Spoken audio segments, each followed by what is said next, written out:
What's up mga idol, oh. Ayan. Kung yung mga gustong mag DIY ng kanilang motor sa pagre-repack o kaya naman pagpapalit ng oil seal ng kanilang front shock, eto guys, panoorin nyo. Simple lang paggawa ng shock nitong motor na to.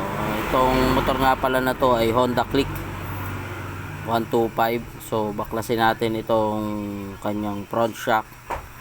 Ayan, para makita nyo yung, kung interesado kayo at kayo mismo ang gagawa ng inyong shock, papalit kayo ng oil seal o kaya naman ire-repack ninyo. So ganito lang yan guys. So kung may mga tools naman kayo dyan magagamit, mas maganda. At kung wala naman, eh mano-mano nyong gawin.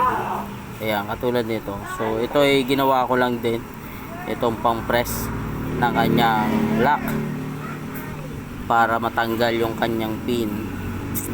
Ayan, so simple lang, di ba? Madali nyong mabubunot, madali nyong matatanggal yan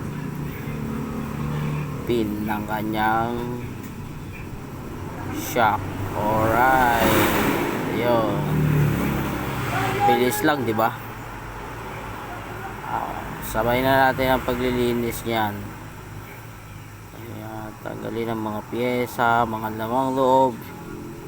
Shower out. Panoorin nyo lang guys, o kaya share nyo na rin para sa mga manonood pa at makakakilala ninyo na interesadong gumawa ng kanilang mga motor.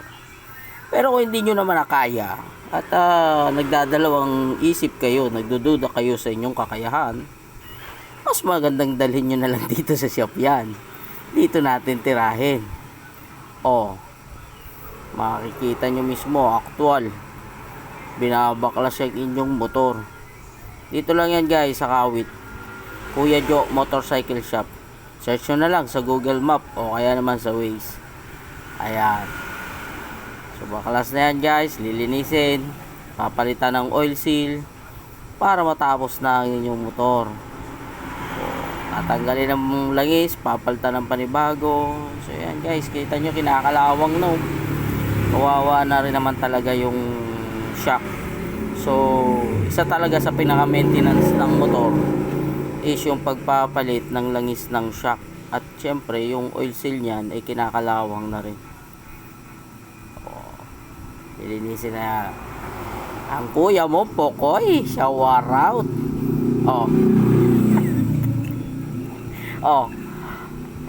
Ay, nagpapa-boundary, hindi naman pumasok.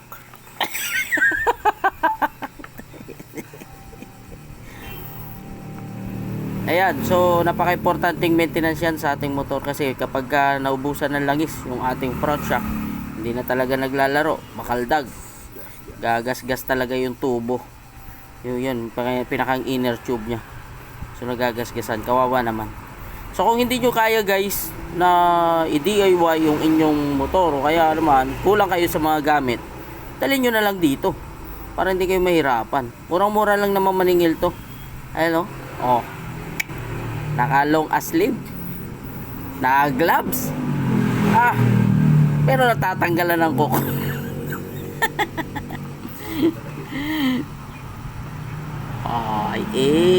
Ayos na, sasalina na natin ang panibagong langis yan guys.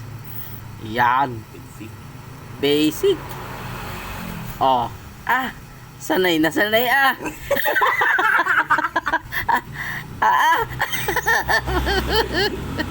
Mga galawan mga pro, galawan pro, ay sanay na sanay nalintik na. Puro lolo. Ayan, ay, mga DIY natin na tools yan guys. So kapag gusto nyong magpagawa yan, gagamitin natin sa yan yung shock yan.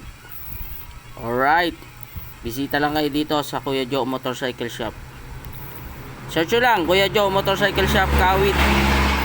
Makikita at ihahatid kayo dito ng safe, hindi kayo maliligaw. Ganyan lang guys, pagpalit, pag-repack ng ating shock, and then ikabit na natin. shower out once again sa inyo guys. At kung nakarating ka sa dulo ng bidyong ito ay maraming salamat sa iyo. Sana ay pagpalain ka pa. I-share mo na rin para makita ng iba. Malay mo naman, nasa akin pala yung kapalaran nila.